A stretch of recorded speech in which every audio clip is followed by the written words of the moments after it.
Bismillahirrahmanirrahim. Assalamualaikum warahmatullahi wabarakatuh. Halo semuanya, selamat pagi, salam sejahtera untuk kita semua. Oke, jadi di sini kita akan membahas mengenai patologi organisasi dan penyihatan organisasi. Namun di video kali ini, sebelum kita masuk ke materi yang akan dijelaskan oleh saya dan beberapa anggota kelompok saya di sini, terlebih dahulu saya ingin memberikan penghormatan atau kata-kata penghormatan kepada dosen pengampu pada mata kuliah sosiologi organisasi ini. Yang saya hormati Bapak Profesor Lalu Wirasapta Karyadi MSI. Terima kasih kami ucapkan karena sudah membimbing kami dalam mata kuliah ini. Baik, perkenalkan, nama saya Virial Yasmin. Di sini saya sebagai moderator. Lalu di sini ada beberapa anggota kelompok saya. Yang pertama di sini ada Aunul Fauzi Akbar. Selanjutnya ada Aulianita Damayanti, ada Bernika Yulianis Ifada Pahmi, lalu ada Cahya Lupi Hidayanti, Desi Ratnasari. Baik, mungkin tanpa berlama-lama, sebelum kita masuk ke materi di sini, saya ingin menjelaskan sedikit mengenai apa sih yang dimaksud dengan patologi dan penyihatan organisasi itu sendiri. Jadi, patologi dan penyihatan organisasi itu sendiri adalah sebuah sebuah materi yang kami dapatkan di sosiologi organisasi. Patologi itu sendiri adalah sebuah penyakit. Jadi patologi organisasi. Jadi adanya penyakit-penyakit atau hal-hal buruk dalam organisasi itu sendiri. Dan penyihatan organisasi, apa sih yang maksud dengan penyihatan organisasi? Nah, jika kita melihat adanya patologi atau penyakit, pasti ada yang dinamakan dengan penyihatannya. Bagaimana kita menanggulangi, bagaimana kita menyehatkan atau kita mengatasi hal-hal buruk seperti patologi organisasi itu sendiri. Mungkin untuk lebih jelasnya lagi, di sini kelompok saya akan menjelaskan mengenai patologi organisasi dan penyihatannya. Namun di sini sebelum lanjut menjelaskan oleh kelompok saya, ada beberapa subpoin yang akan kami bahas pada video kali ini. Yang pertama di sini ada definisi, lalu ada jenis-jenis patologi organisasi, lalu ada jenis patologi pelaku organisasi, selanjutnya ada gejala sebab akibat, lalu ada penyihatan, dan yang terakhir ada upaya penyihatan. Oke, baik teman-teman, mungkin langsung saja kita masuk ke materi yang pertama, yaitu definisi patologi organisasi. Kepada penyaji pertama, yaitu Cahya Lupi, dipersilahkan. Apa itu patologi organisasi? Patologi merupakan bahasa kedokteran yang secara etimologi memiliki arti ilmu tentang penyakit. Profesor Dr. Sondang P. Siagian, MPA 1988 mengatakan bahwa pentingnya patologi ialah agar diketahui berbagai jenis penyakit yang mungkin diderita oleh manusia. Selanjutnya, organisasi merupakan sekumpulan orang yang memiliki tujuan bersama. Organisasi juga dikatakan sebagai alat untuk mencapai tujuan. Akan tetapi, organisasi lebih dari sekedar untuk menyediakan barang-barang dan jasa.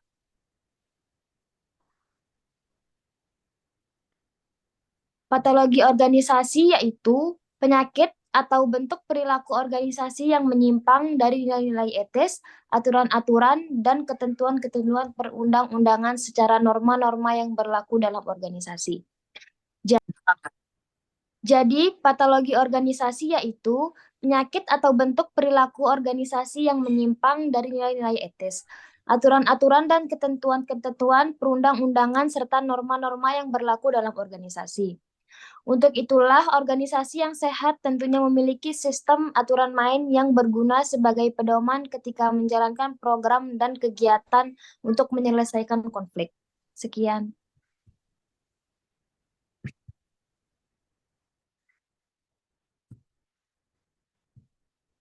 Selanjutnya, jenis-jenis patologi organisasi. Tujuan organisasi telah ditetapkan, namun tidak dirumuskan secara jelas dan rinci atau tidak membumi. Aturan dan tujuan telah ditetapkan, namun individu masa bodoh atau tidak patuh pada aturan. pembagian tugas dan wewenang yang tidak tuntas atau tidak jelas, para pengambil keputusan yang tidak memahami aturan dan tujuan dari organisasi, mekanisme pengambilan keputusan yang tidak matang masih bersifat subjektif. Perasaan bahwa bidang atau divisinya yang paling penting, tidak seimbangnya tanggung jawab dengan wewenangnya, semata-mata bekerja sesuai dengan tugasnya saja tanpa kerjasama antar divisi atau bidang. Merasa paling pintar atau alias sok tahu, hanya menjadi penonton bukannya ikut berpartisipasi. Terlalu banyak anggota atau bawahan hingga sulit untuk diawasi, dan bawahan diberi satu tugas dari atasan yang berbeda dengan perintah yang berbeda.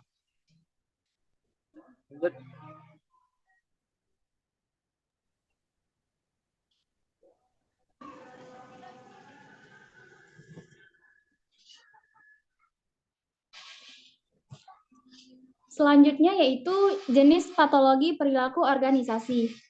Ada 5 jenis patologi perilaku organisasi. Yang pertama yaitu penyakit nepotisme.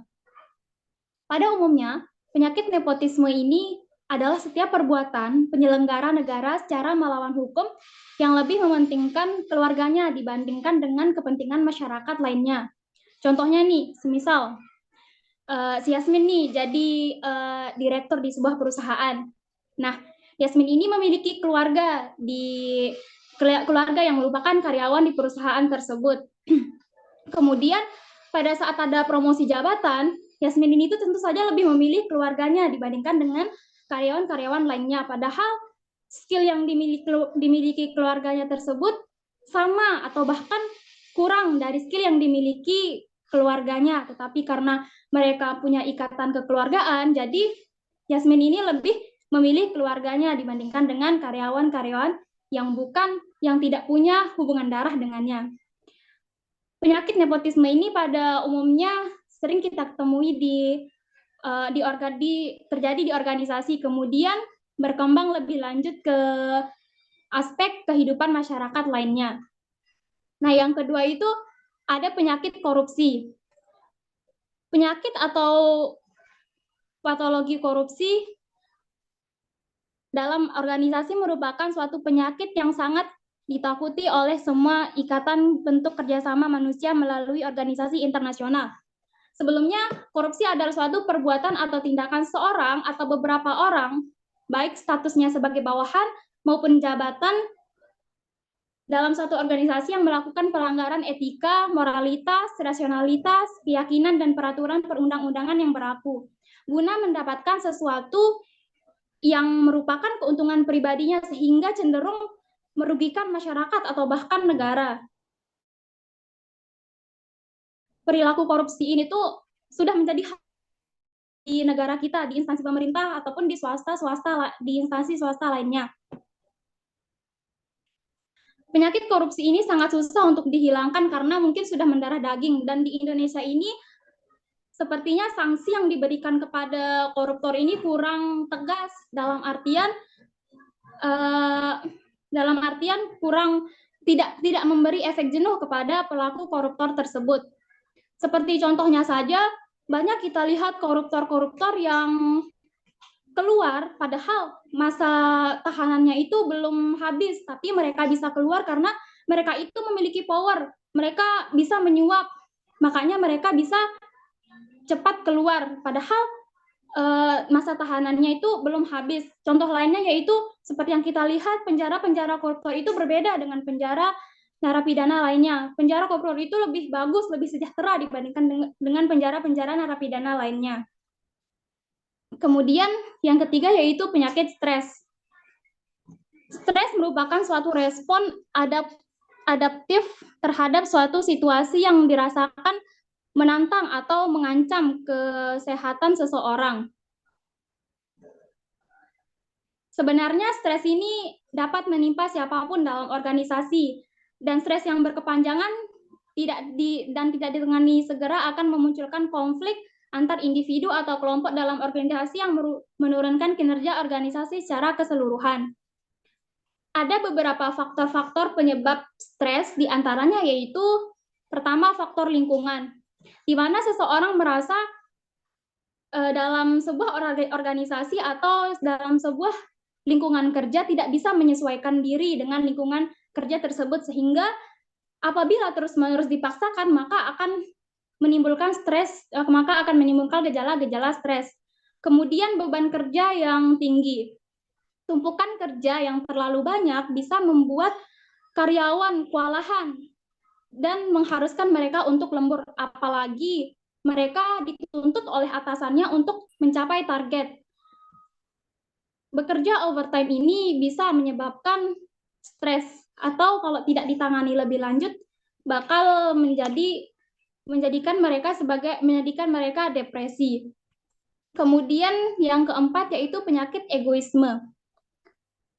Penyakit atau patologi egois terhadap pelaksanaan kegiatan di organisasi adalah sifat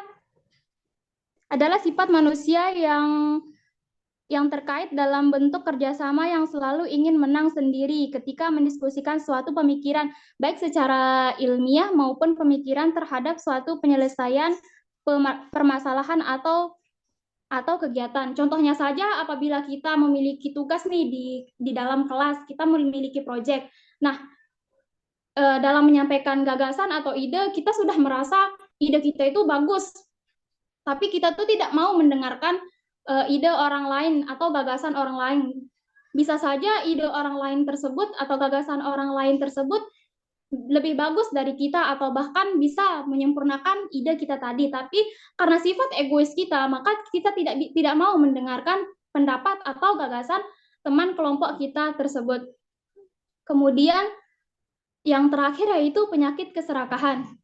Jadi penyakit keserakahan ini misalkan orang sudah ada posisinya masing-masing nih, yang sesuai dengan tupoksi atau tugasnya masing-masing. Tetapi orang ini menginginkan lebih, atau mereka ini tuh ingin mendapatkan keinginannya, bukan kebutuhannya. Semisal di Hima kan memprovide, yang artinya tidak ada uang, tetapi dia itu ingin menghasilkan uang. Jadi dia tuh melakukan cara-cara untuk mendapatkan uang dengan cara mengorbankan orang lain. Kayak semisal kepanitiaan, pasti dia mengorbankan suatu orang atau pihak yang tidak tahu apa-apa. Jadi dia itu memanipulasi agar dia mendapatkan keuntungan di dalamnya.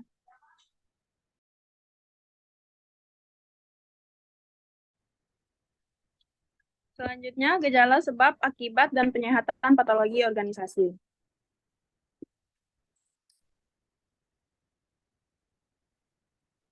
Gejala patologi diantaranya adalah A. Ketidakstruktur yang jelas dan pasti.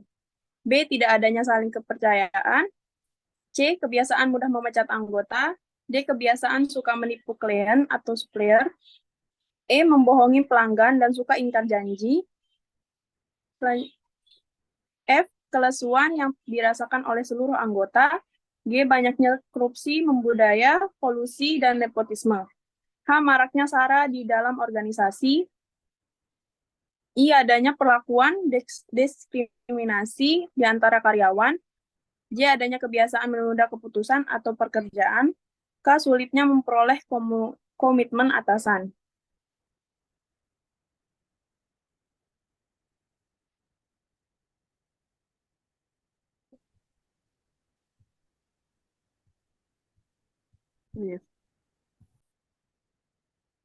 Baik, selanjutnya di sini ada yang dinamakan dengan penyihatan patologi organisasi.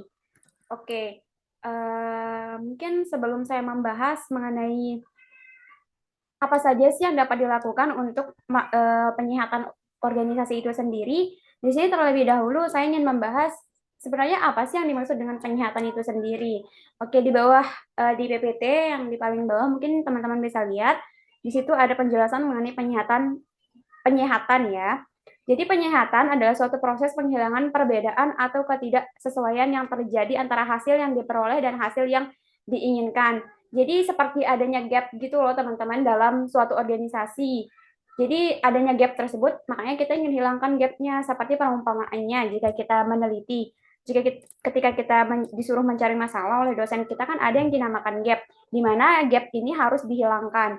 Oke, selanjutnya di sini, lalu bagaimana sih caranya kita menghilangkan atau apa saja yang dapat dilakukan untuk menghilangkan gap tersebut atau permasalahan tersebut. Jadi penyihatannya itu dapat dilakukan dengan cara sebagai berikut. Yang pertama di sini kita melakukan seleksi karyawan organisasi secara objektif. Apa sih yang dimaksud dengan seleksi karyawan organisasi secara objektif? Nah, kalau kita lihat mungkin dalam organisasi, perusahaan, kan perusahaan juga salah satu organisasi ya teman-teman. Itu banyak sekali atau sering sekali kita dengar yang namanya orang dalam. Jadi mungkin apa ya, kalau menurut Dr. Sophia ini bukunya dan menurut semua orang juga pasti ketika kita menyeleksi karyawan atau kita menyeleksi anggota yang akan masuk ke dalam organisasi kita itu sebaiknya kita melakukan penilaian secara objektif. Objektif. Jangan ada orang dalam, jangan adanya sogokan atau hal-hal lain yang dilakukan di belakang. Nah, selanjutnya yang kedua di sini ada yang dinamakan dengan penempatan karyawan dalam pekerjaan sesuai dengan kemampuan dan bidangnya. Lah, kenapa sih kita harus melakukan hal tersebut gitu?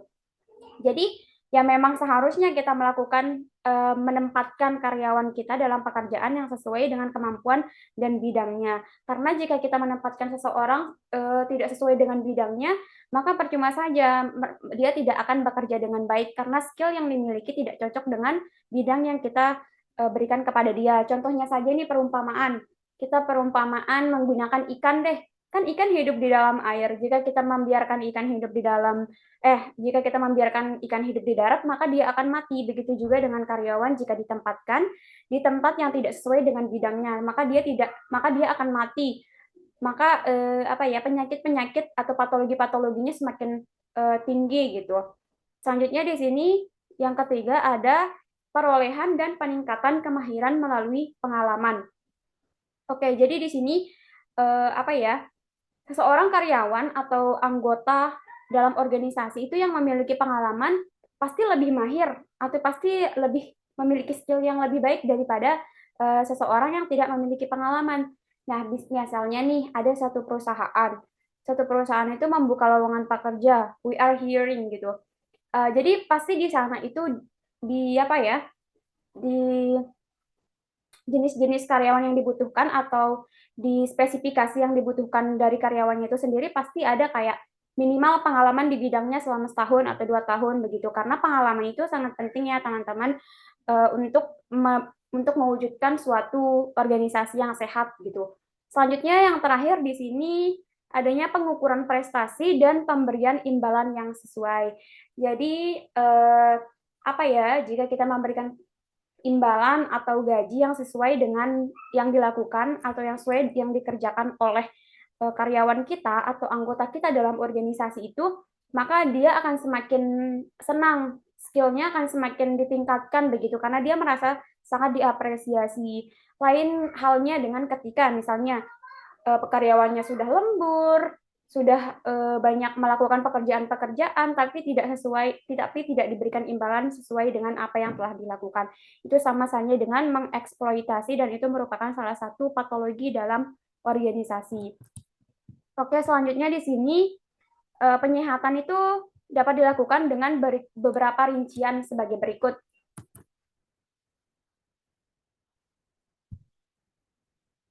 Nah, yang pertama di sini kita harus mendefinisikan masalah atau definisikan masalah. Oke, teman-teman mungkin saya pernah belajar dalam satu pertemuan begitu, ada yang dinamakan dengan komunikasi antar pribadi. Jadi di situ dalam komunikasi antar pribadi itu kita harus mendefinisikan masalah dulu begitu sebelum kita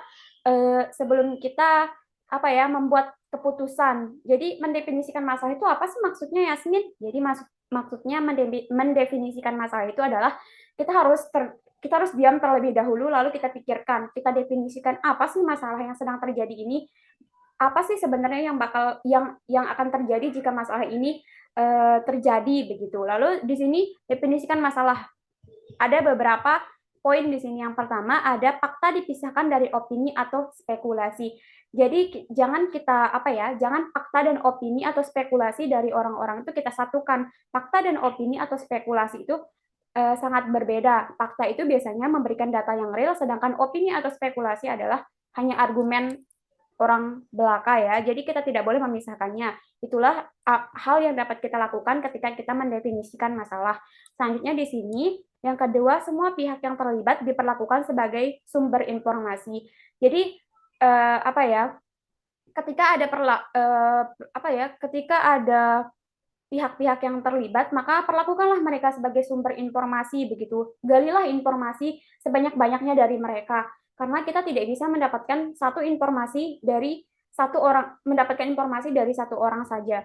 Selanjutnya di sini yang ketiga ada masalah harus dinyatakan secara eksplisit atau tegas. Jadi jangan letoy ya. Jika ada masalah maka tegaslah kepada masalah tersebut supaya karyawan-karyawan atau anggota-anggota organisasi yang sedang dituntun tersebut mereka tidak semau-maunya, karena di sini kita memiliki ketegasan. Selanjutnya di sini ada definisi yang dibuat harus menyatakan dengan jelas adanya ketidaksesuaian antara standar atau harapan yang telah ditetapkan sebelumnya dan kenyataan yang terjadi. Oke, bisa dibaca sendiri atau penjelasannya mungkin saya rasa sudah jelas. Yang kelima selanjutnya di sini definisi yang dibuat harus menyatakan dengan jelas pihak-pihak yang terkait atau berkepentingan dengan terjadinya masalah. Jadi ketika kita mendefinisikan masalah, maka kita harus menyatakan dengan jelas ya siapa sih sebenarnya pembuat masalah nih, siapa sih sebenarnya yang terlibat dalam masalah tersebut. Lalu yang terakhir ada definisi yang dibuat bukanlah seperti sebuah solusi yang samar. Jadi definisi itu harus benar-benar gitu dibuat, jangan samar-samar gitu. Kan kita mendefinisikan masalah nih, langkah awalnya kita mendefinisikan masalah, maka ketika kita mendefinisikan masalah, ketika kita memikirkan sebenarnya masalahnya itu apa sih sebenarnya, apa yang terjadi begitu, maka kita harus sudah jelas gitu, sudah terang, tidak samar lagi sebuah solusinya. Lalu selanjutnya selain definisikan masalah, di sini yang selanjutnya poin selanjutnya yaitu ada buat alternatif pemecahan masalah. Jadi alternatif yang diusulkan perlu mempertimbangkan konsekuensi yang muncul dalam jangka pendek maupun jangka panjang. Nah, tadi kan pertama kita harus mendefinisikan masalah. Yang kedua di sini ada buat alternatif pemecahan masalahnya. Jadi kita harus membuat alternatif pemecahan masalah dari masalah yang sudah kita definisikan. Jadi kita harus mempertimbangkan konsekuensi yang muncul jangka pendek maupun jangka panjang dari alternatif pemecahan masalah yang sudah kita buat tersebut. Jadi di sini kalau menurut saya kita harus membuat alternatif pemecahan masalah yang di kemudian hari tidak menimbulkan masalah lagi. Oke, yang ketiga di sini evaluasi alternatif pemecahan masalah. Jadi setelah kita misalnya nih udah kita buat nih alternatif pemecahan masalahnya. Nah, setelah kita membuat rincian beberapa alternatif dari pemecahan masalah tersebut, maka kita evaluasi apakah alternatif pemecahan masalah tersebut akan berdampak baik ke depannya, apakah tidak akan menimbulkan masalah ke depannya. Oke, bisa dibaca teman-teman. Jadi alternatif yang dipilih bila tingkat kemungkinan untuk dapat menyelesaikan masalah tanpa menimbulkan masalah lain diterima oleh semua orang yang terlibat, tingkat kemungkinan penerapannya dan tingkat kesesuaian dengan tujuan dan batasan yang ada di dalam organisasi. Jadi buatlah alternatif pemecahan masalah yang sesuai dengan orang yang terlibat, dengan apa masalahnya, dengan tujuannya. Jadi di sana kita harus mengevaluasi sebelum kita menuju ke menerapkan solusi dan kita menindaklanjuti dari alternatif masalah yang sudah dijelaskan. Jadi yang terakhir di sini, terapkan solusi dan tindak lanjuti. Oke, jadi dengan strategi sedikit demi sedikit untuk meminimalkan terjadinya resistensi dan meningkatkan dukungan. Ada proses umpan balik berhasil tidaknya penerapan solusi, adanya sistem monitoring untuk memantau secara berkesinambungan, dan adanya penilaian terhadap keberhasilan penerapan solusi didasarkan atas terselesaikannya masalah yang dihadapi, bukan karena manfaat lain yang diperoleh dengan adanya penerapan solusi ini. Jadi jika di awal tadi ada mendefinisikan masalah, lalu membuat alternatif solusi atau solusi pemecahan masalah, lalu kita mengevaluasi alternatif solusinya, dan terakhir kita di sini terapkan dan tindak lanjuti. Jadi setelah kita terapkan, tidak diterapkan lalu ya udah gitu. Jadi kita harus memonitoring atau memantau apakah solusi yang kita buat tersebut sudah berjalan sesuai dengan apa yang kita inginkan dan tidak menimbulkan masalah ke depannya. Oke, sekian dari saya.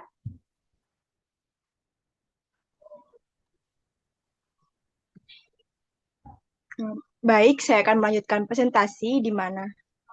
Aduh, Laul. Oke.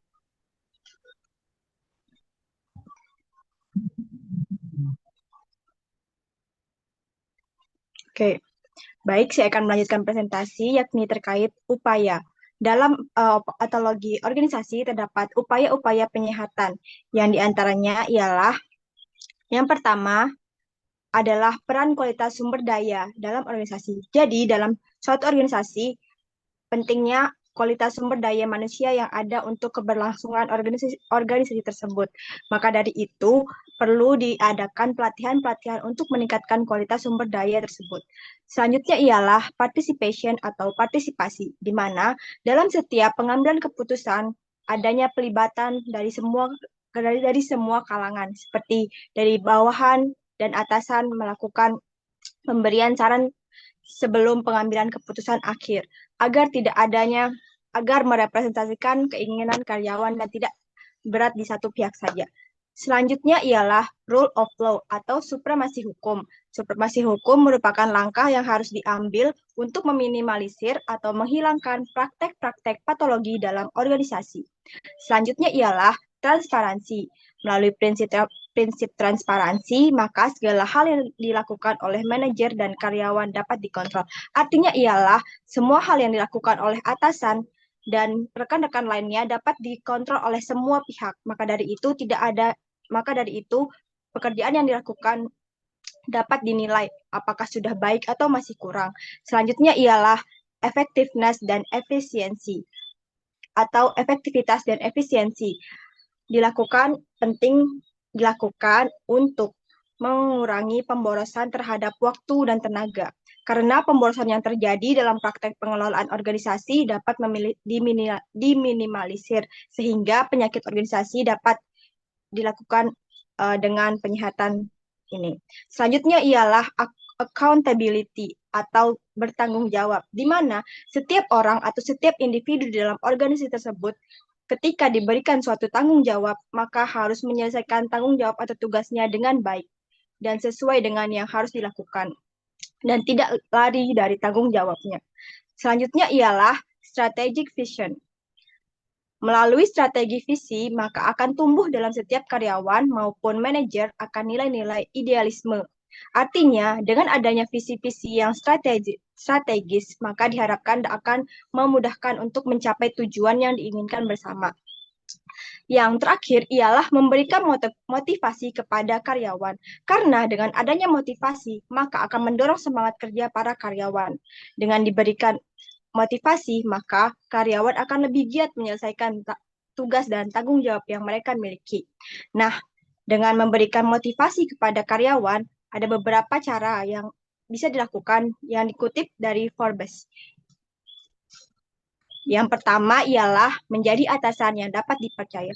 Mengapa harus menjadi atasan yang dapat dipercaya? Karena posisi kita sebagai atasan atau sebagai ketua, di mana kita adalah contoh bagi bawahan kita, di mana ketika kita menjalankan tugas dan tanggung jawab kita dengan baik, dan maka akan mendapat kepercayaan, atau ketika kita membuat branding yang baik, maka itu akan menjadi suatu nilai plus dari diri kita, dan itu akan menjadi hal-hal yang bisa dicontoh oleh bawahan.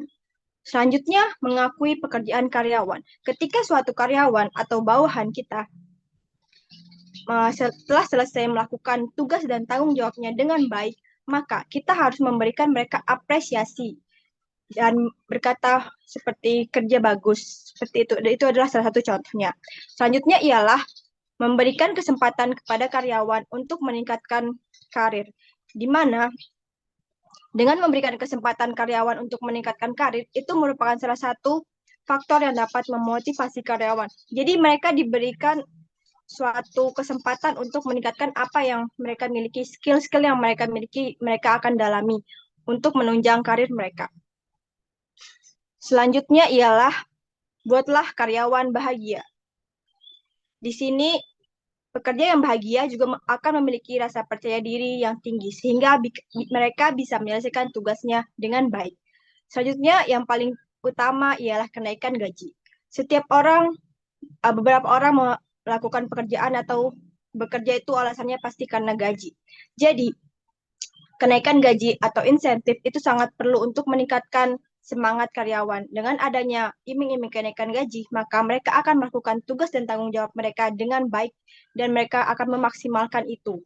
Selanjutnya ialah memberikan rasa takut, menakuti pegawai atau mencoba membuat mereka berada pada keadaan yang paling sulit dengan memarahi atau mengancam.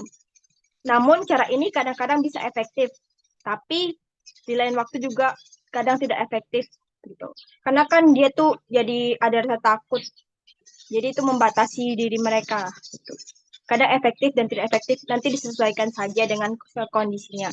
Dan yang terakhir ialah mengadakan kompetisi. Jadi mengadakan kompetisi ini sebagai tambahan untuk memberikan motivasi kepada karyawan. Dengan adanya kompetisi maka mereka akan berkompetisi. Jadi kayak gini, semisal di 1 bulan tuh ada pekerjaan terbaik. Nah, nanti di bulan-bulan selanjutnya pekerjaan yang lain akan melakukan yang terbaik versi mereka agar mereka bisa mendapatkan gelar pekerja terbaik. Nah, sekian untuk upaya penyehatan dan motivasi.